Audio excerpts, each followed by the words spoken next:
ਸ਼੍ਰੋਮਣੀ ਅਕਾਲੀ ਦਲ ਅੰਮ੍ਰਿਤਸਰ ਵੱਲੋਂ ਅੱਜ ਚੰਡੀਗੜ੍ਹ ਵਿੱਚ ਪੰਥਕ ਇਕੱਤਰਤਾ ਦਾ ਪ੍ਰੋਗਰਾਮ ਕੀਤਾ ਗਿਆ, ਜਿਸ ਵਿੱਚ ਪੰਥਕ ਅਤੇ ਰਾਜਨੀਤਿਕ ਮਸਲਿਆਂ ਤੇ ਵਿਚਾਰਾਂ ਹੋਈਆਂ। ਇਸ ਮੌਕੇ ਵਿਸ਼ੇਸ਼ ਤੌਰ ਤੇ ਪਿਛਲੇ ਸਾਲਾਂ ਵਿੱਚ ਅੰਤਰਰਾਸ਼ਟਰੀ ਪੱਧਰ ਤੇ ਸਿੱਖ ਆਗੂਆਂ ਦੇ ਵਧ ਰਹੇ ਕਤਲੇਆਮ ਅਤੇ ਭਾਰਤ ਸਰਕਾਰ ਦੀ ਸਿੱਖਾਂ ਨੂੰ ਦੇਸ਼ ਅਤੇ ਵਿਦੇਸ਼ਾਂ ਵਿੱਚ ਮਾਰਨ ਦੀ ਸਿਆਸਤ ਤੇ ਗਹਿਰਾਈ ਨਾਲ ਚਰਚਾ ਕੀਤੀ ਗਈ। ਇਸ ਦੇ ਨਾਲ ਹੀ ਆਉਣ ਵਾਲੀਆਂ ਜ਼ਿਮਨੀ ਚੋਣਾਂ ਵਿੱਚ ਸ਼੍ਰੋਮਣੀ ਅਕਾਲੀ ਦਲ ਅੰਮ੍ਰਿਤਸਰ ਦੀ ਮਜ਼ਬੂਤ ਹਾਜ਼ਰੀ ਨੂੰ ਯਕੀਨੀ ਬਣਾਉਣ, ਪੰਥਕ ਰਾਜਨੀਤਿਕ ਹੱਕਾਂ ਦੀ ਵਕਾਲਤ ਅਤੇ ਪੰਜਾਬ ਵਿੱਚ ਸਿੱਖਾਂ ਦੇ ਹਿੱਤਾਂ ਦੀ ਸੁਰੱਖਿਆ ਲਈ ਮੁਹਿੰਮ ਨੂੰ ਵਧਾਉਣ ਤੇ ਵੀ ਵਿਚਾਰ ਕੀਤਾ ਗਿਆ। ਇਸ ਮੌਕੇ ਤੇ ਪਾਰਟੀ ਦੇ ਜਥੇਬੰਦਕ ਸਕੱਤਰ ਸਰਦਾਰ ਗੋਬਿੰਦ ਸਿੰਘ ਸੰਧੂ ਨੂੰ ਬਰਨਾਲਾ ਤੋਂ ਜ਼ਿਮਨੀ ਚੋਣਾਂ ਲਈ ਉਮੀਦਵਾਰ ਐਲਾਨਿਆ ਗਿਆ। ਗੱਲ ਲਈ ਆਪਾਂ ਨੂੰ ਹਮੇਸ਼ਾ ਚੜ੍ਹਦੀ ਕਲਾ 'ਚ ਰਹਿਣਾ ਚਾਹੀਦਾ। ਇਹ ਜਿਹੜਾ ਖਾਲਸਾ ਪੰਥ ਸਾਜਿਆ ਮਹਾਰਾਜ ਨੇ, ਇਹ ਕੋਈ ਛੋਟੀ ਗੱਲ ਨਹੀਂ ਆ। ਇਹਨੂੰ ਦੁਨੀਆ ਦੀ ਤਾਕਤ ਕੋਈ ਖਤਮ ਨਹੀਂ ਕਰ ਸਕਦੀ, ਜਿੰਨਾ ਮਰਜ਼ੀ ਕੋਈ ਜ਼ੋਰ ਲਾ ਲਵੇ। ਧੰਨ ਕਲਗੀਧਰ ਮਹਾਰਾਜ ਨੇ ਆਪ ਹੀ ਇਹਦੇ ਤੇ ਪੂਰਨੇ ਪਾਤੇ। ਆਪ ਆਨੰਦਗੜ੍ਹ ਦਾ ਕਿਲਾ ਛੱਡਿਆ, ਚਮਕੌਰ ਸਾਹਿਬ ਦਾ ਯੁੱਧ ਲੜਿਆ, ਚਾਰੇ ਸਾਹਿਬਜ਼ਾਦਿਆਂ ਦੀਆਂ ਸ਼ਹਾਦਤਾਂ ਹੋ ਗਈਆਂ। ਉਦੋਂ ਮੁਗਲਾਂ ਦੀਆਂ ਫੌਜਾਂ ਨੇ ਕਈ ਜਸ਼ਨ ਮਨਾਏ ਹੋਣੇ ਵੀ ਹੁਣ ਤਾਂ ਸਿੱਖ ਖਤਮ ਹੀ ਕਰ ਦਿੱਤੇ, ਪਰ ਉਸੇ ਗੁਰੂ ਨੇ ਬਾਬਾ ਬੰਦਾ ਸਿੰਘ ਬਹਾਦਰ ਨੂੰ ਥਾਪੜਾ ਦੇ ਕੇ ਭੇਜਤਾ ਸੀ, ਜਿਹਨੇ ਸਰਹੰਦ ਦੀ ਇੱਟ ਨਾਲ ਇੱਟ ਖੜਕਾ ਦਿੱਤੀ ਸੀ। ਇਹ ਖਾਲਸਾ ਪੰਥ ਉਹੀ ਹੈ। ਇਸ ਵਾਸਤੇ ਸਾਨੂੰ ਕੋਈ ਉੱਤੇ ਚਿੰਤਾ ਕਰਨ ਦੀ ਲੋੜ ਨਹੀਂ। ਦੇਖੋ, ਅੱਜ ਜੇ ਹਰਦੀਪ ਸਿੰਘ ਨਿੱਜਰ ਦਾ ਕਤਲ ਹੋਇਆ, ਜੇ ਪਤਵੰਤ ਸਿੰਘ ਪੰਨੂ ਦੇ ਕਤਲ ਦੀ ਸਾਜ਼ਿਸ਼ ਰਚੀ ਗਈ, ਤਾਂ ਅੱਜ ਦੁਨੀਆ ਦੀਆਂ ਵੱਡੀਆਂ ਤਾਕਤਾਂ ਤੁਹਾਡੇ ਨਾਲ ਖੜੀਆਂ। ਜਦੋਂ ਕਿਤੇ ਅਸੀਂ ਇਹ ਵੀ ਸੋਚਦੇ ਸੀ ਕਿ ਸਾਡੇ ਮਗਰ ਕੋਈ ਹਾਂ ਦਾ ਨਾਰਾ ਮਾਰਨ ਵਾਲਾ ਹੀ ਹੋਵੇ ਤਾਂ ਅਸੀਂ ਇਦੋਂ ਚੌਗਣੀ ਤਾਕਤ ਨਾਲ ਲੜ ਸਕਦੇ ਹਾਂ। ਅੱਜ ਕਿੱਡੀਆਂ ਵੱਡੀਆਂ ਸਰਕਾਰਾਂ ਨੇ ਹਾਂ ਦਾ ਨਾਰਾ ਮਾਰਿਆ ਤੇ ਆਪਣੇ ਨਾਲ ਖੜੇ ਨੇ। ਇਹ ਕਲਗੀਧਰ ਮਹਾਰਾਜ ਦੇ ਸਾਜੇ ਹੋਏ ਪੰਥ ਦੀ ਸ਼ਕਤੀ ਹੈ। ਸੋ ਇਸ ਵਾਸਤੇ ਜਿਹੜਾ ਰਾਜ ਕਰੇਗਾ ਖਾਲਸਾ ਦਾ ਸੰਕਲਪ ਹੈ, ਉਹਦੇ ਵਿੱਚ ਇਹ ਦਿੱਕਤਾਂ ਆਉਣੀਆਂ ਸੁਭਾਵਕ ਹੈ। ਇਹ ਰਸਤੇ ਬੜੇ ਵਿਖੜੇ ਪੈਣੇ ਆ, ਸਾਨੂੰ ਇਹ ਸਰ ਕਰਨੇ ਪੈਣੇ ਆ। ਪਰ ਇਹਦੇ ਵਾਸਤੇ ਮੈਂ ਸਮਝਦਾ ਸਰਦਾਰ ਸਿਮਰਜੀਤ ਸਿੰਘ ਮਾਨ ਨੇ ਪਹਿਲ ਕੀਤੀ ਹੈ। ਇਹਨਾਂ ਹੀ ਸਾਨੂੰ ਕਿਹਾ ਸੀ ਕਿ ਸਿੰਘ ਸਾਹਿਬ ਜੀ ਤੁਸੀਂ ਤਕੜੇ ਹੋਵੋ ਤੇ ਆਪਾਂ ਇਕੱਠ ਸੱਦੋ। ਅੱਜ ਦੀ ਮੀਟਿੰਗ ਦੇ ਵਿੱਚ ਵੀ ਅਸੀਂ ਇਹ ਫੈਸਲਾ ਲਿਆ ਹੈ ਕਿ ਵਿਸ਼ਾਲ ਇਕੱਠ ਸੱਦੀਏ, ਇਹਦੇ ਤੋਂ ਵੀ ਵੱਡੇ ਇਕੱਠ ਸੱਦੀਏ, ਵਿਦਵਾਨ ਸੱਦੀਏ, ਸਿੱਖ ਚਿੰਤਕ ਸੱਦੀਏ, ਮਹਾਂਪੁਰਖ ਸੰਪਰਦਾਵਾਂ, ਨਿਹੰਗ ਸਿੰਘ ਜਥੇਬੰਦੀਆਂ, ਸਾਡੇ ਪਿੰਡਾਂ 'ਚ ਬੈਠੇ ਜਥੇਦਾਰ, ਸਭ ਨੂੰ ਸੱਦਾ ਦਈਏ। ਉਹਦੇ ਵਾਸਤੇ ਵੀ ਅੱਜ ਪ੍ਰੋਗਰਾਮ ਤੁਹਾਨੂੰ ਮਾਨ ਸਾਹਿਬ ਦੱਸਣਗੇ ਕਿ ਕਿਵੇਂ ਅਸੀਂ ਪੈਫਲੈਂਟ ਬਣਾ ਕੇ ਲੈਟਰ ਡਰਾਫਟ ਕਰਕੇ ਵੱਡੀ ਪੱਧਰ ਤੇ ਉਹਨੂੰ ਜਾਰੀ ਕਰਕੇ ਤੁਹਾਡੇ ਤੱਕ ਪਹੁੰਚਾਵਾਂਗੇ। ਤੁਸੀਂ ਅੱਗੇ ਪਿੰਡਾਂ 'ਚ ਪਹੁੰਚਾਉਣਾ ਹੈ, ਕਿਉਂਕਿ ਤੁਹਾਡੇ ਸਹਿਯੋਗ ਤੋਂ ਬਿਨਾਂ ਕੁਝ ਵੀ ਨਹੀਂ ਹੋ ਸਕਦਾ। ਅੱਜ ਵੀ ਜਿਹੜੀ ਆ ਮੀਟਿੰਗ ਹੋਈ ਹੈ, ਇਹ ਤੁਹਾਡੇ ਜੋਸ਼ੋ ਖਰੋਸ਼ ਦੇ ਨਾਲ, ਤੁਹਾਡੀ ਬਹੁਤ ਵੱਡੇ ਬਲ ਦੇ ਨਾਲ ਹੀ ਇਹ ਅਸੀਂ ਮੀਟਿੰਗ ਕੀਤੀ ਆ। ਇਹ ਅਸੀਂ ਅੱਜ ਫੈਸਲੇ ਕੀਤੇ ਹੈ ਤੇ ਜਿਹੜਾ ਜ਼ਿਮਨੀ ਚੋਣਾਂ ਦਾ ਅੱਜ ਜਿਹੜਾ ਫੈਸਲਾ ਕੀਤਾ ਹੈ, ਉਹ ਇੰਨਾ ਕੀ ਕੀਤਾ ਹੈ ਕਿਉਂਕਿ ਹੁਣ ਸਮਾਂ ਹੈ ਨਹੀਂ। ਪਹਿਲਾਂ ਕੁਝ ਸਾਡੇ ਵੀਰਾਂ ਨੇ ਫੈਸਲਾ ਆਪਣੇ ਤੌਰ ਤੇ ਕਰਤਾ ਸੀ ਕਿ ਅਸੀਂ ਸਾਰੀਆਂ ਹੀ ਲੜਾਂਗੇ, ਫਿਰ ਆਪੇ ਉਹ ਪਿਛਾਂਹ ਹਟ ਕੇ ਵੀ ਨਹੀਂ ਲੜਾਂਗੇ। ਉਹਦੇ ਨਾਲ ਕਈ ਤਰ੍ਹਾਂ ਦੀ ਦੁਬਿਧਾ ਜੀ ਖੜੀ ਹੋ ਗਈ ਸੀ। ਪਰ ਸਰਦਾਰ ਸਿਮਰਜੀਤ ਸਿੰਘ ਮਾਨ ਦੀ ਪਾਰਟੀ ਬਰਨਾਲਾ ਤੋਂ ਕਾਫੀ ਵੱਡੀ ਪੱਧਰ ਤੇ ਤਿਆਰੀ ਕੀਤੀ ਹੈ, ਕਰ ਰਹੇ ਨੇ। ਇਹ ਚਾਹੁੰਦੇ ਆ ਕਿ ਉਹ ਇਲੈਕਸ਼ਨ ਲੜੀ ਜਾਵੇ। ਉਹਦੇ ਤੇ ਅਸੀਂ ਫੈਸਲਾ ਕੀਤਾ ਕਿ ਸਾਰੀਆਂ ਜਥੇਬੰਦੀਆਂ ਜਿਹੜੀਆਂ ਅੱਜ ਇੱਥੇ ਪਹੁੰਚੀਆਂ, ਉਹ ਸਾਰੀਆਂ ਡਟ ਕੇ ਉਸ ਇਲੈਕਸ਼ਨ ਦੇ ਵਿੱਚ ਆਪਾਂ ਹਿੱਸਾ ਲਵਾਂਗੇ ਤੇ ਉੱਥੇ ਡਟ ਕੇ ਉਹ ਚੋਣ ਜਿੱਤਣ ਤੱਕ ਆਪਾਂ ਸਾਰਾ ਜ਼ੋਰ ਲਾਉਣਾ ਹੈ। ਇਹ ਅੱਜ ਦੀ ਮੀਟਿੰਗ ਦੇ ਇੰਨੇ ਕੀ ਫੈਸਲੇ ਲਏ ਗਏ ਹੈ ਤੇ ਇਹਨੂੰ ਅੱਗੇ ਵਧਾਉਣ ਵਾਸਤੇ ਦਾਸ ਦੀ ਡਿਊਟੀ ਲਾਈ ਗਈ ਹੈ ਕਿ ਆਪਾਂ ਅੱਗੇ ਕਦੋਂ ਅੱਜ ਜ਼ਿਮਨੀ ਚੋਣ ਲੰਘਣ ਤੋਂ ਬਾਅਦ ਆਪਾਂ ਇੱਕ ਬਹੁਤ ਵੱਡੀ ਮੀਟਿੰਗ ਲੁਧਿਆਣੇ ਜਾਂ ਜਲੰਧਰ ਜਾਂ ਅੰਮ੍ਰਿਤਸਰ ਸਾਹਿਬ, ਜਿੱਥੇ ਵੀ ਆਪਣੀ ਰਾਏ ਬਣੂਗੀ, ਆਪਾਂ ਬਹੁਤ ਵੱਡੇ ਹਾਲ ਦੇ ਵਿੱਚ ਮੀਟਿੰਗ ਕਰਾਂਗੇ। ਪਹਿਲਾਂ ਸਾਰੀਆਂ ਸੰਗਤਾਂ ਦੀ ਰਾਏ ਲਵਾਂਗੇ।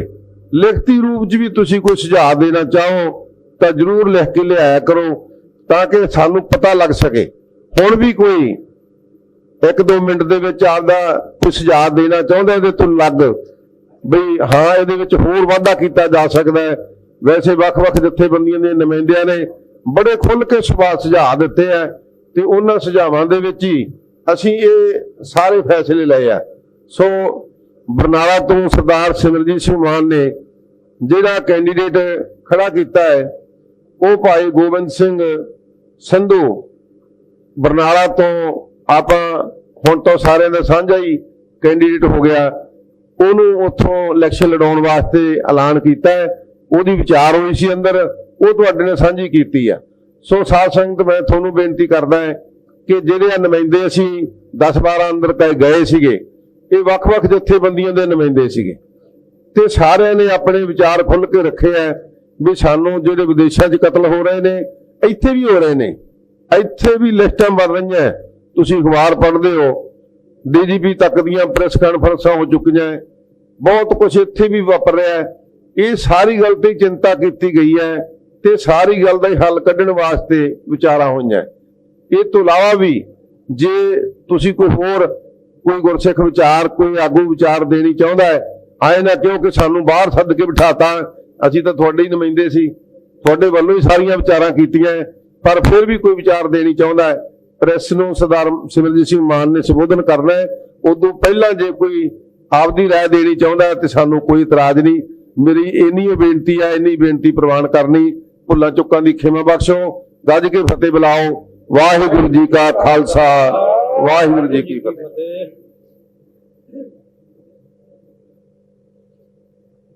हुण मैं सरदार सिमरजीत सिंह मान नूं बेनती करूंगा कि वो प्रैस नूं ब्रीफ कर देण ते नाल मैं प्रैस दे मध्यम दे राही ये भी गल कहनी चाहना है कि सारियां सिख संप्रदावां नूं, जथेबंदियां नूं, सिंह सभावां नूं, साडियां गुरुद्वारा कमेटियां नूं इकट्ठियां होके निहंग सिंह जथेबंदियां नूं जिहड़ा असीं लैटर तैयार करांगे तुहाडे तक पहुंचूगा, उहनूं गंभीरता नाल लिओ। ये मसला समुची कौम दा, किसी एक जथेबंदी दा नहीं, एक व्यक्ति दा, एक धड़े दा नहीं। ये बेनती जरूर प्रवान करिओ। वाहिगुरू जी का खालसा, वाहिगुरू जी की फतेह। वाहिगुरू जी का खालसा, वाहिगुरू जी की फतेह। मैं सिंह साहब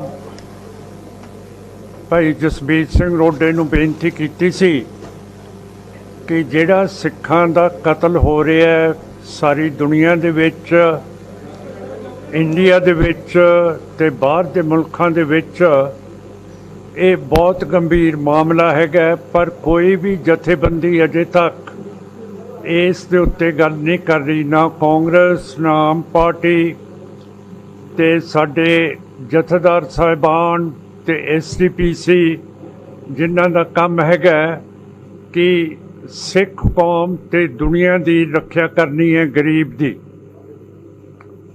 ते अज सिंह साहब ने मीटिंग बुलाई है जिहदे फैसले तुहानू सिंह साहब ने दसते है, पर गल ये है कि ये जिहड़ी पॉलिसी बनाई गई है ये बहुत घातक है मोदी साहब दे लई ते इंडिया दे लई।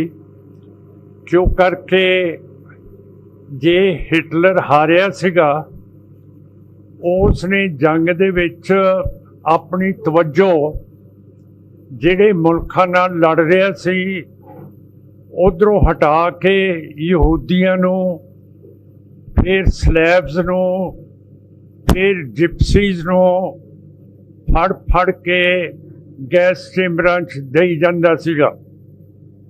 जे तुसी अपने बंदियां नूं फड़ फड़ के मारी जाओगे, फिर तुसी चीन ते पाकिस्तान दे नाल लड़ नहीं सकदे। ये इतिहास सानू दसदा है। ते मोदी साहब ने कहा है, जे तुसी अखबारां पढ़ते रहे हो कि पहलां जदों सिख खालिस्तान की गल करते सीगे ते जदों सरकार एक्शन लैंदी सीगी, वो बाहर दे मुल्कां दे विच भज जांदे सीगे। उस वेले साडियां सरकारां पुराणियां, उन्हां सरकारां दे कोले दस्तावेज भेजदियां सीगियां, डोरजेस भेजदियां सी कि ये बंदे जिहड़े तुहाडे मुल्कां दे विच आए है, इन्हां ने इत्थे की काम कीती है, बगावत कीती है, फलाना ढींग है। पर मोदी साहब कहते हुण नहीं, हुण असी सिद्धा इन्हां बंदियां नूं खत्म करांगे जिहड़े इह आज़ादी मंगदे आ। ये अखबारां 'च भी आ चुका है, ये सारा कुछ आ चुका है। ते इसे करके ये मोदी सरकार ने इन्हां दे नाल जिहड़े इन्हां दे वजीर हैं, अमित शाह जी, जयशंकर जी, अजीत डोयल जिहड़े नैशनल सिक्योरिटी एडवाइज़र हैं, रवि सिन्हा रॉ दा मुखी है, राजनाथ सिंह डिफेंस मिनिस्टर हैं, सुमंत गोयल है जिहड़ा साबका गुरदासपुर का SSP भी रहा है। उदों भी गोयल ने सिख मारे है गुरदासपुर दे विच। ये सारिਆਂ ने ये पॉलिसी बनाई है कि असी जिहड़े जिहड़े सिख आज़ादी की गल करते हैं उन्होंने असी मारमन सिंह मलिक नूं, सुखदूल सिंह नूं कैनेडा दे विच इंडिया की सरकार ने उन्होंने मारिया।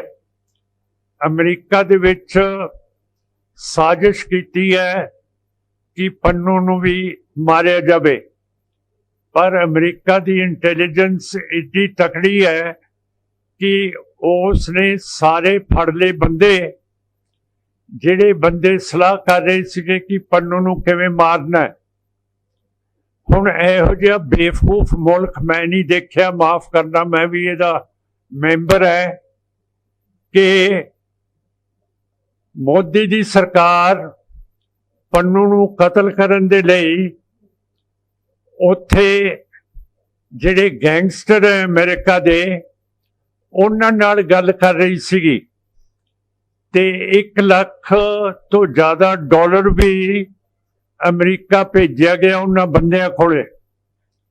पर जिहदे नाल गल कर रहे सीगे वो अमरीका की इंटैलीजेंस दे अफसर सीगे जिन्हां नूं इंडिया दे गुप्ता ते इह गोयल ते डोयल जिहड़े गल कर रहे सीगे।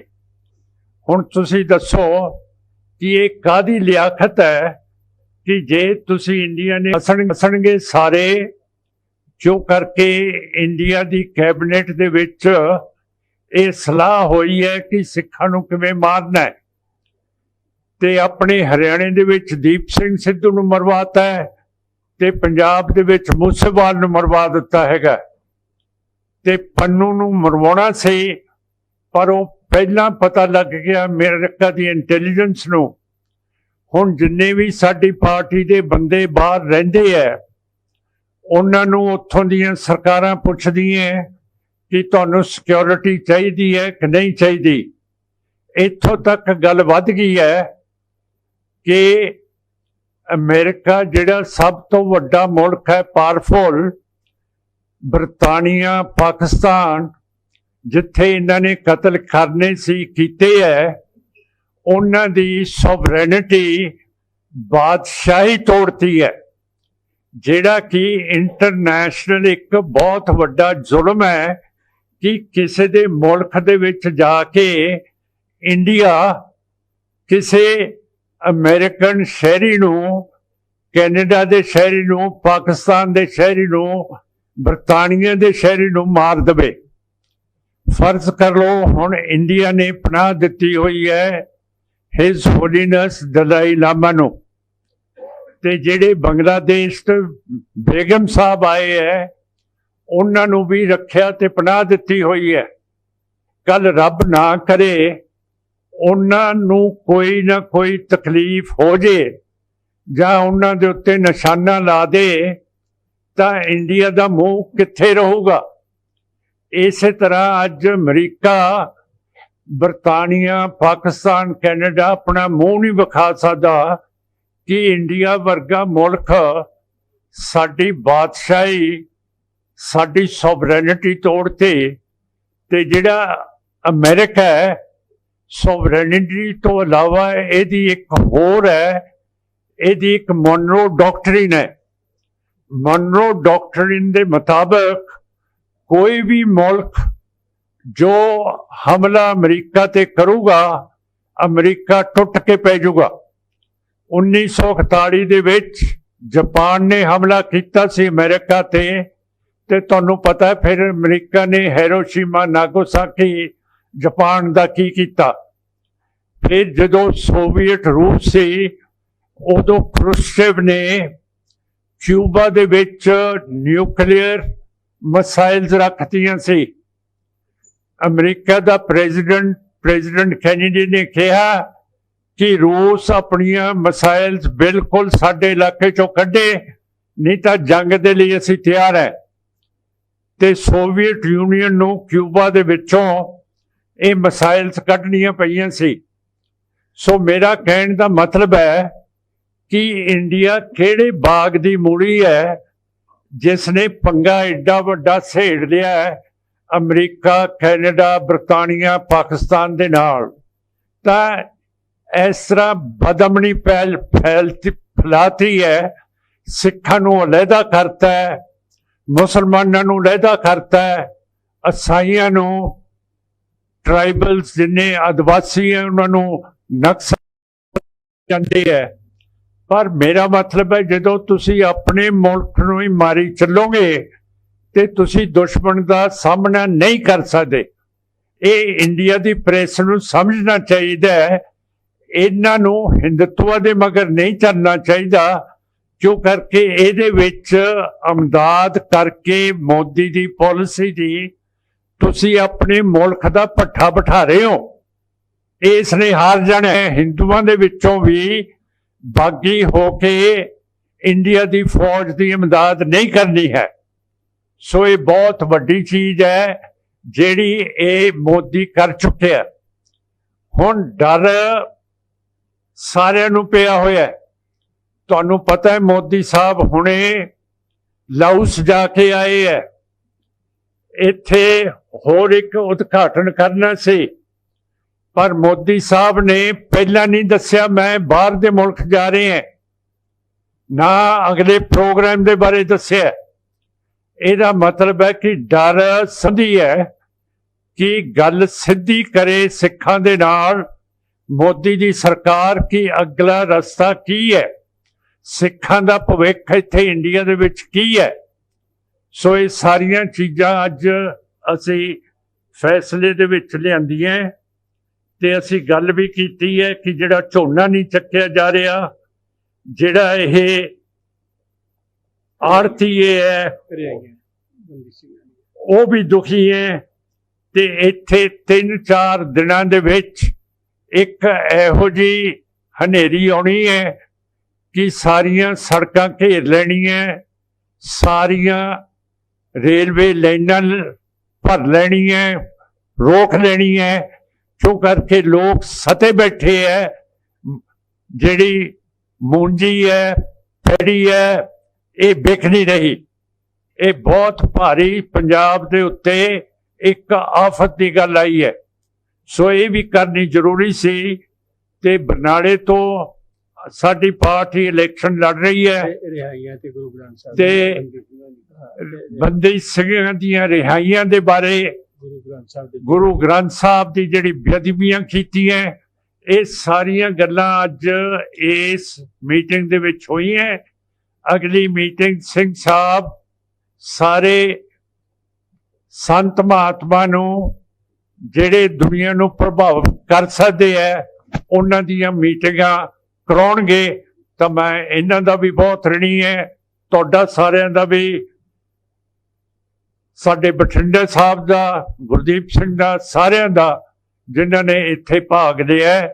ਤੇ 31 ਤਰੀਕ ਨੂੰ ਭਾਈ ਬਿਆਨ ਸਿੰਘ ਤੇ ਭਾਈ ਕੇਰ ਸਿੰਘ ਜਿਨ੍ਹਾਂ ਨੂੰ, ਤੇ ਸਤਵੰਤ ਸਿੰਘ ਨੂੰ, ਜਿਹੜੇ ਉਹਨਾਂ ਦੀ ਬਰਸੀਆਂ ਹੈਗੀਆਂ, ਉਹ ਦਿੱਲੀ ਰਕਾਬਗੰਜ ਗੁਰਦੁਆਰੇ ਦੇ ਵਿੱਚ ਮਨਾਈ ਜਾਊਗੀ। ਤੇ ਮੈਂ ਸਾਰਿਆਂ ਨੂੰ ਕਹਿੰਦਾ ਕਿ ਉੱਥੇ ਆ ਕੇ ਦਰਸ਼ਨ ਦਿਓ। ਵਾਹਿਗੁਰੂ ਜੀ ਕਾ ਖਾਲਸਾ। ਹਾਂਜੀ, ਬਰਨਾਲੇ ਸੀਟ ਤੋਂ ਗੋਬਿੰਦ ਸਿੰਘ ਜੀ ਸਾਡੇ ਉਮੀਦਵਾਰ ਹੈਗੇ ਹੈ, ਉਹ ਲੜਨਗੇ। ਸਿੰਘ ਸਾਹਿਬ ਭਾਈ ਦੀਪ ਸਿੰਘ ਦੇ ਜਿਹੜੇ ਛੋਟੇ ਭਾਈ ਕਰਮ ਸਿੰਘ ਹੈ, ਉਹਨਾਂ ਦੀ ਵੰਸ਼ ਦੇ ਵਿੱਚੋਂ ਗੋਬਿੰਦ ਸਿੰਘ ਹੈਗਾ।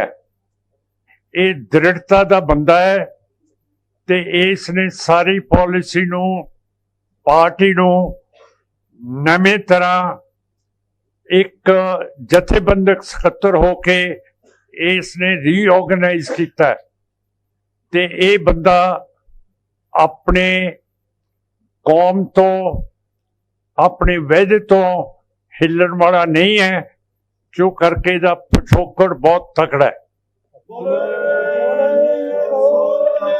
ਸਤਿ ਸ੍ਰੀ ਅਕਾਲ।